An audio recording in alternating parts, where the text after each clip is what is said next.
So I recently went all in on Bitcoin, and when I say that I went all in on it, I mean I put a pretty large percentage of my net worth into it, and I'll tell you why in just a second. But first, I just want to say, I'm by no means any Bitcoin expert or anything like that.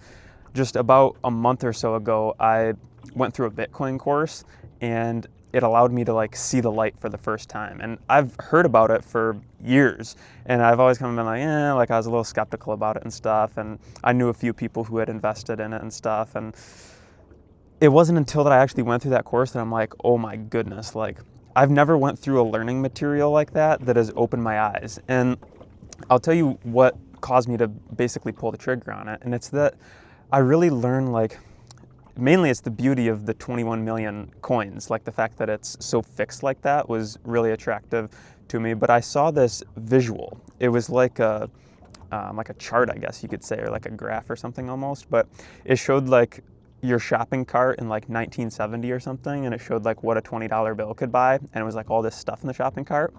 And then it showed a $20 bill, what your stuff could buy now, and then it was hardly anything in the shopping cart. And then it showed what a Bitcoin could buy years ago and what your shopping cart would look like, and then what a Bitcoin could buy today and what your shopping cart would look like.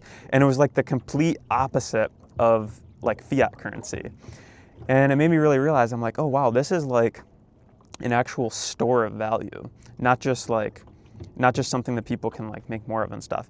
And I still have a lot of learning to do about it, but I think that I'm glad that I finally got on the train, and I wish I would have did it earlier, like everyone says about everything pretty much. But yeah, I know it's not for everybody, and yeah, I didn't make this video to try to convince anyone about it. I mainly just wanted to document the fact that I finally was able to see the light, and I finally pulled the trigger. And the reason for that was because limited supply causes, over time, supply and demand, basically, basic economics. And the more time that goes on, probably the more that it'll be able to buy, unlike if you just hold on to regular fiat currency.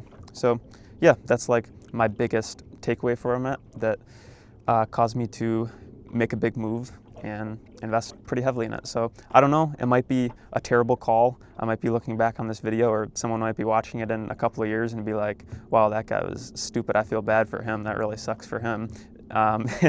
Or it might turn out to be a good thing. I don't know, but either way it happened, I did it. So we'll see what happens next.